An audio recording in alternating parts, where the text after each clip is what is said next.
अंसारी को आज सुपर्द खाक कर दिया गया और उनके घर में हम मौजूद हैं। उनके बड़े भाई और सांसद अफजाल अंसारी हमारे साथ मौजूद हैं, उनसे बात करेंगे। जेल में जांच टीम पहुंची है आज।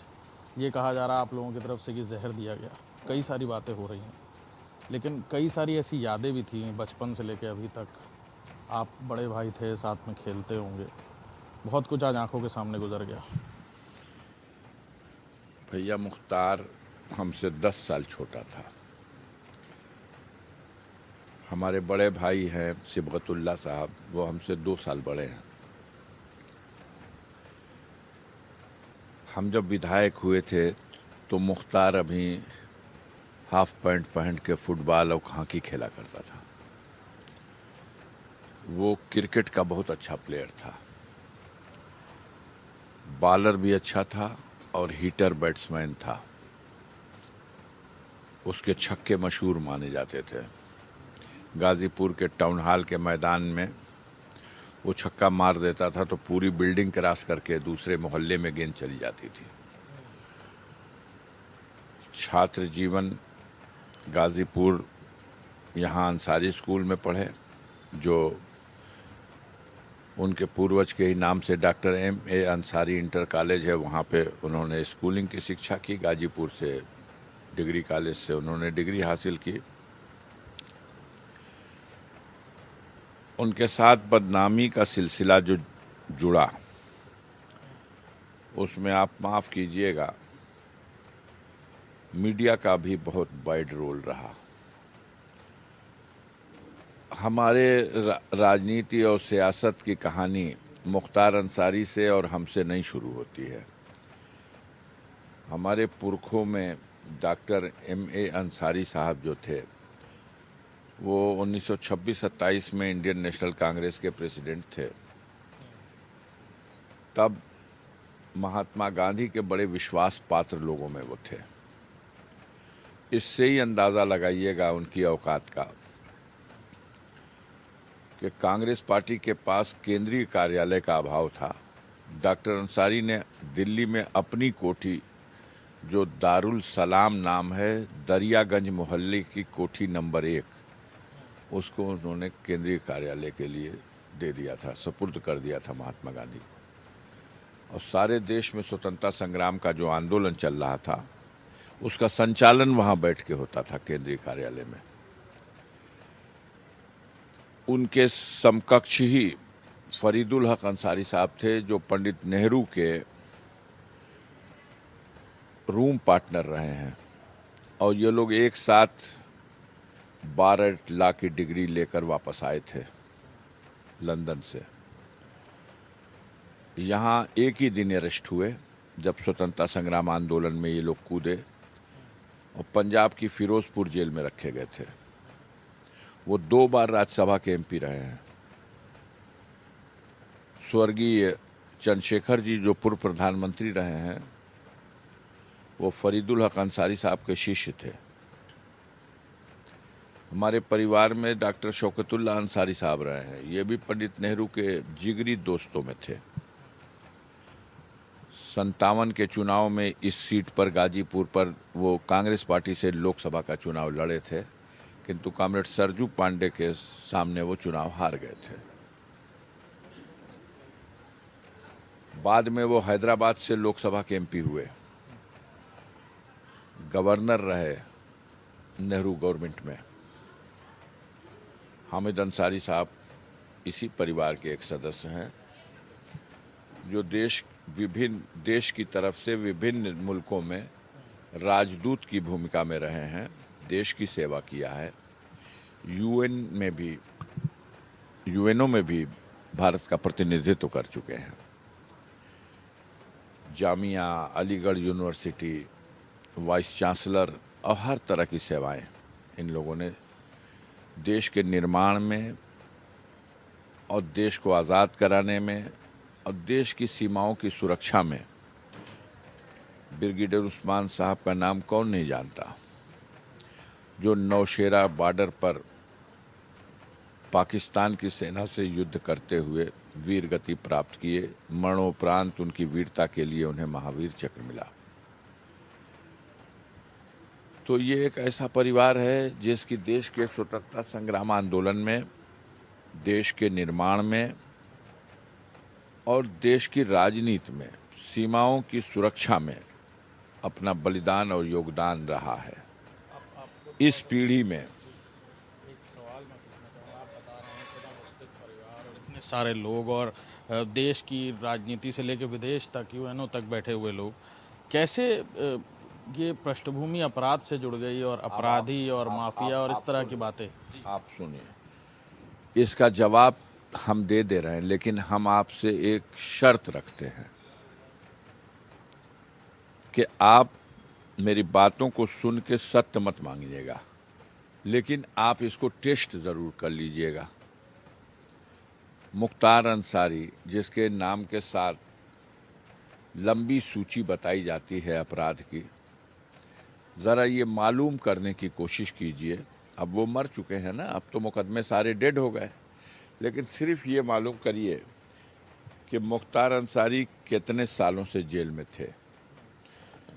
हम बताते हैं 25 अक्टूबर 2005 को वो एक दूसरे मुकदमे में अपनी जमानत को तोड़वा के जेल गए थे, क्योंकि उनके निर्वाचन क्षेत्र मऊ में सांप्रदायिक दंगा हो गया था 14 अक्टूबर को।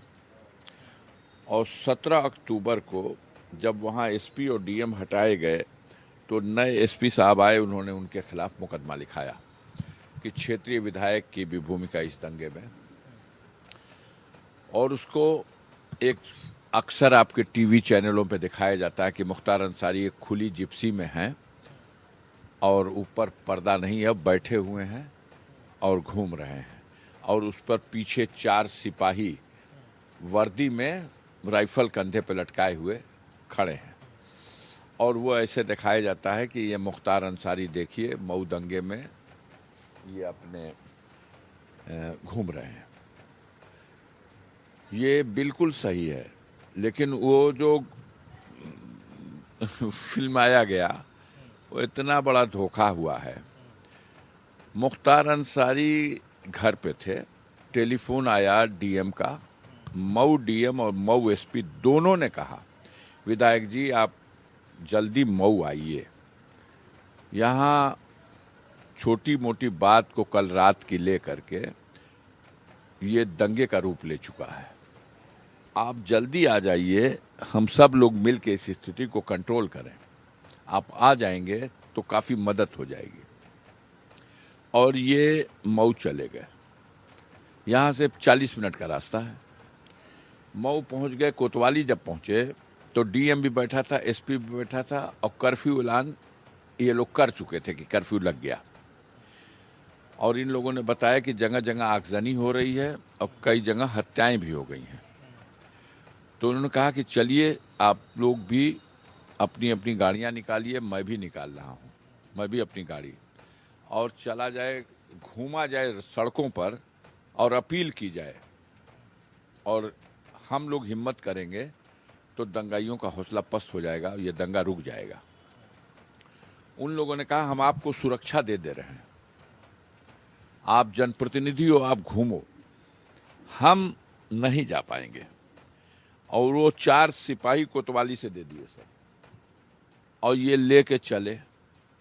जब ये लेके चले तो एक कोई जगह है सलाहाबाद मोड़, वहाँ पर 2 पत्रकारों की दंगाई पिटाई कर रहे थे और वो पैदल भाग रहे थे, और 6-7 दंगाई पीछे से उनको दौड़ा रहे थे, ढेले चप्पल जूते से मार रहे थे और कैमरा छीनने की कोशिश कर रहे थे।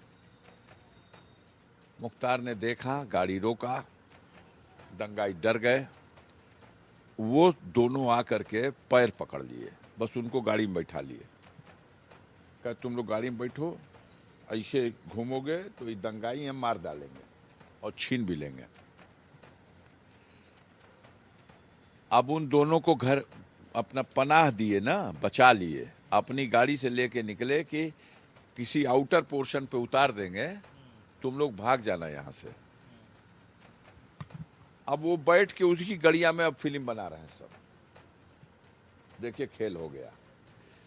उनकी गाड़ी के पीछे जो उनकी सेकंड गाड़ी थी उसी गाड़ी में इनको लाद लिए और ये फिल्म उस गाड़ी से मुख्तार वाली गाड़ी की फिल्म बना रहा है। इन्हीं की दोनों गाड़ियां हैं और उसका साउंड गायब करके वो कैसेट बेच दिया। बाद में उसका साउंड वाला कैसेट हम जाके लाए दिल्ली से, पीटीआई या कौन सा उनका ANI और पीटीआई, तो उनकी लाइब्रेरी फर्स्ट बेसमेंट में है।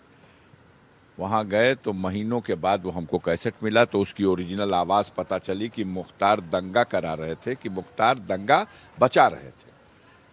फिर उसकी हज़ारों कापियाँ बनी, पूरे क्षेत्र में बटी। वो इसलिए बता दिया कि उसी को दिखा कि आज भी फोकस बनाते हैं लोग कि ये मुख्तार अंसारी देखिए कर्फ्यू में घूम रहा है। असलियत कुछ और है। वो बचाने के लिए लोगों को और SP-DM के कहने पे, लेकिन SP-DM जब हटा तो 3 दिन बाद जो SP आया वो पहले गाजीपुर में रह चुका था। कोई पांडे, बिहार के रहने वाले थे, KM पांडे या ऐसे। तो वो गए और उन्होंने पहला काम किया कि भाजपा के एक MLC पर और मुख्तार अंसारी MLA पे, दोनों पे मुकदमा लिख दिया। मुलायम सिंह चीफ मिनिस्टर थे।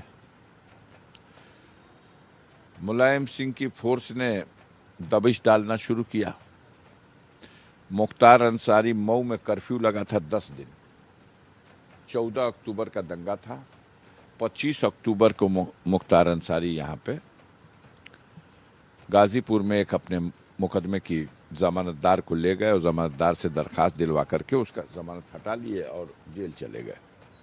25 अक्टूबर के बाद ये लाश बाहर आई। 25 अक्टूबर 2005 मऊ के दंगे का मुकदमा छूट गया, ट्रायल हो गया, छूट गया। जेल में 35 दिन ही रह चुके थे तब कृष्णानंद राय की हत्या हुई थी और कृष्णानंद राय की हत्या में 120B में इनको मुलजिम बनाया गया कि इन्होंने जेल में बैठ के साजिश की थी मुन्ना बजरंगी के साथ और यह आक्रमण हुआ। ठीक है, ये आपकी एक आरोप है, उस आरोप की जांच हुई, चार्जशीट लगी, कोर्ट में ट्रायल हुआ और ट्रायल से वो बरी कर दिए गए। मुख्तार के खिलाफ आपसे ये कहा कि एक शर्त है, हम जवाब दे देंगे, लेकिन कल गाजीपुर के SP ऑफिस में या जहां भी उत्तर प्रदेश में जहां भी क्राइम के रिकॉर्ड हों वहां बैठ जाइए। आप मांग सकते हो, राइट है आपको, पत्रकार हो। 25 अक्टूबर 2005 के बाद कितना मुकदमा लिखा गया है मुख्तार के खिलाफ, कल इतने पूछ लीजिए।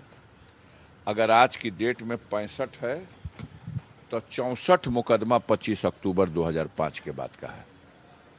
एक आदमी जेल चला गया है, वो हिंदुस्तान का अकेला आदमी है जिसके ऊपर 5 बार राष्ट्रीय सुरक्षा अधिनियम की कार्रवाई किया है यूपी के प्रशासन ने। 5 टाइम, पांचों रासुका टूट गया और 5वीं बार हाईकोर्ट में जब बहस हुई थी तो हाईकोर्ट ने न सिर्फ रासुका तोड़ा बल्कि स्ट्रक्चर पास किया कि शायद ये जब कानून बना होगा तो ये कल्पना भी नहीं रही होगी कि ऐसी सिचुएशन भी आएगी कि कोई आदमी लगातार जेल में बंद है और वो राष्ट्र की सुरक्षा के लिए खतरा बना हुआ है और उसके ऊपर रासुका कभी बनारस से, कभी गाजीपुर से, कभी मऊ से, कभी आजमगढ़ से, कभी लखनऊ से। तो सवाल इस बात का है कि रिकॉर्ड कितना लंबा है, उसमें क्या सच्चाई है ये भी देखिए। 9 गैंगस्टर का मुकदमा मुख्तार अंसारी के पास। मुख्तार अंसारी एक गैंग है, आपने बना दिया IS 191।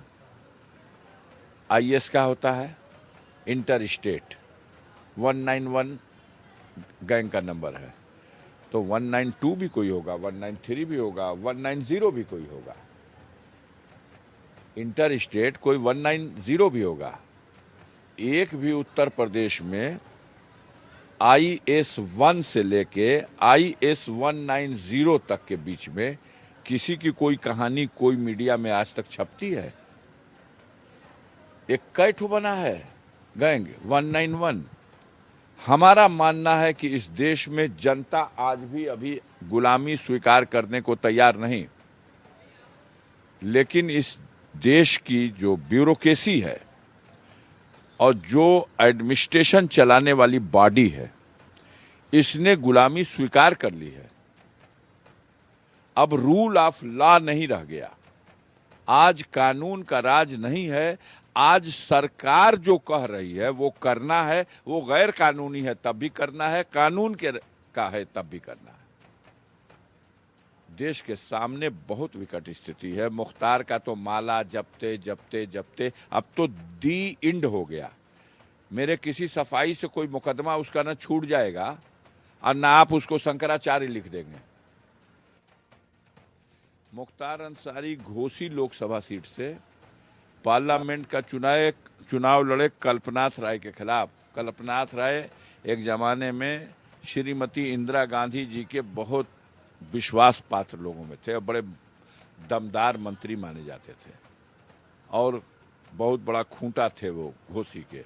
और मुख्तार अंसारी ने 1995 में घोसी लोकसभा सीट से चुनाव लड़ दिया उनके खिलाफ, कल्पनाथ राय के, और जेल में थे और 10,000 वोट के अंतर से हार गए चुनाव, मात्र 10,000। उनको 3 विधानसभा में हरा दिया और हारे सबसे ज्यादा किस विधानसभा से, तो मऊ सदर विधानसभा से। 95 की इस हार का प्रायश्चित मऊ की जनता ने यह किया कि 96 में ये लड़ गए वहां विधानसभा का चुनाव मऊ सदर से, तो 96 में जीते, तो फिर 2007 तक नहीं, पिछला चुनाव छोड़े हैं, 2022 तक वो विधायक रहे हैं, 96 से और 2022 तक। 22 में सीट छोड़ दिया उन्होंने, अब बेटा वहां उनका लड़ा। तो जो एक पहलू है वो तो है ही, वो अब आप उनको माफिया कहिए, क्या फर्क पड़ता है। अब तो वो जहां थे और जो कहानी थी वो डेड एंड हो गई। लेकिन गरीबों के दिल दिमाग पर जो उनके लिए ऐसे छवि नहीं बनती बाबू, कुछ उसके लिए हकीकत होती है।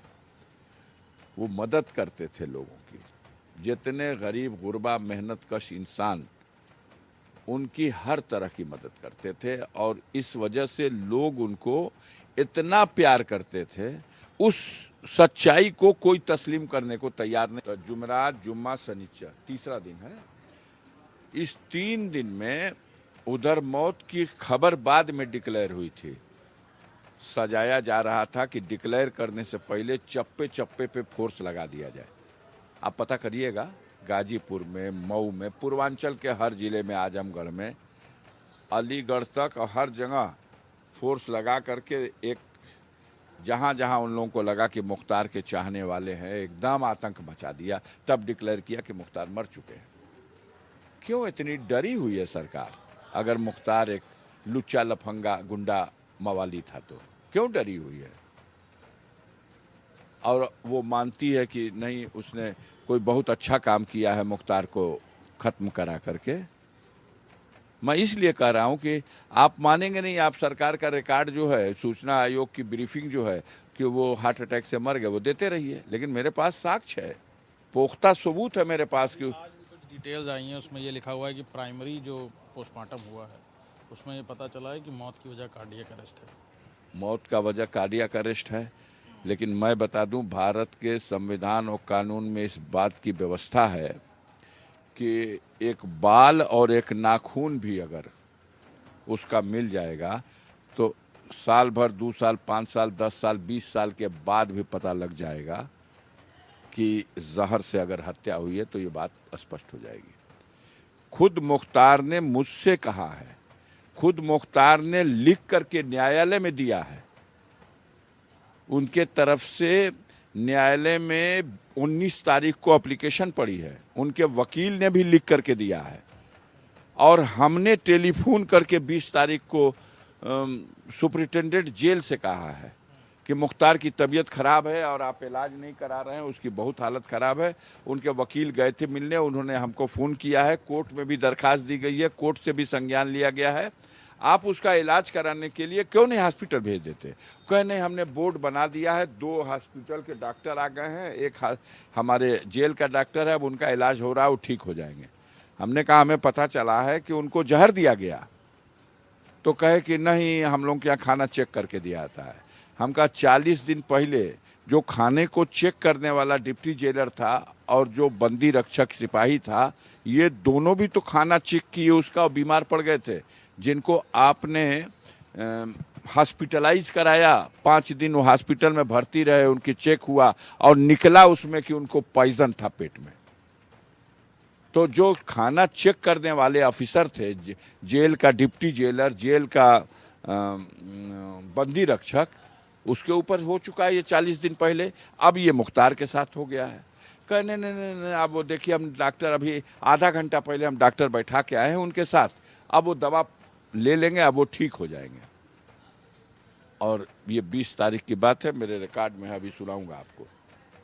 फिर 26 तारीख को मेरे पास टेलीग्राम आता है, थाने से लोग आते हैं कि साहब बांदा से टेलीग्राम आया है, उसमें लिखा हुआ है कि मुख्तार अंसारी सीरियस हालत में है, इनको हम लोग मेडिकल कॉलेज बांदा में एडमिट करा दिए, आप तत्काल परिजन हो, हमारा नाम अफजाल अंसारी, उमर अंसारी, ये लोग वहाँ संपर्क करें।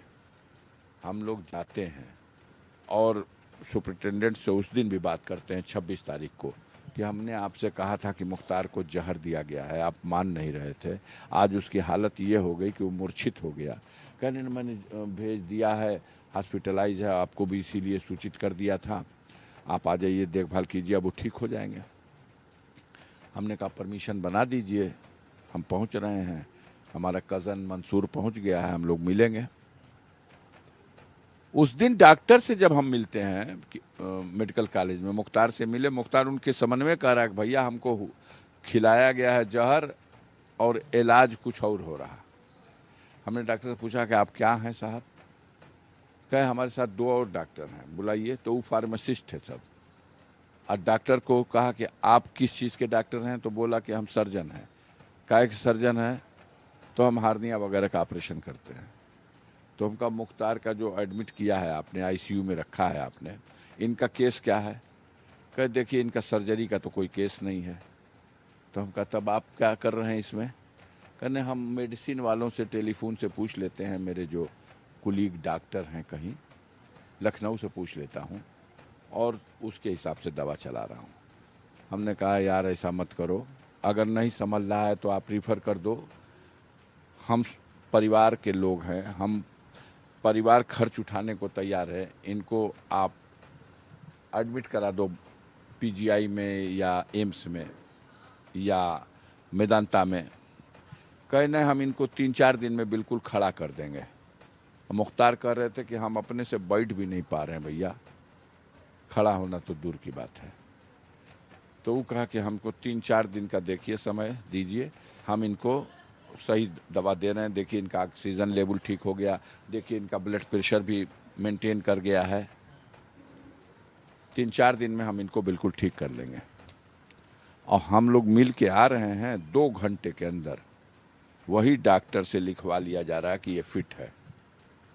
और उसको फिर 26 तारीख में एडमिट है सुबह 4 बजे और 26 तारीख में शाम को 4:30 बजे वापस जेल फिट।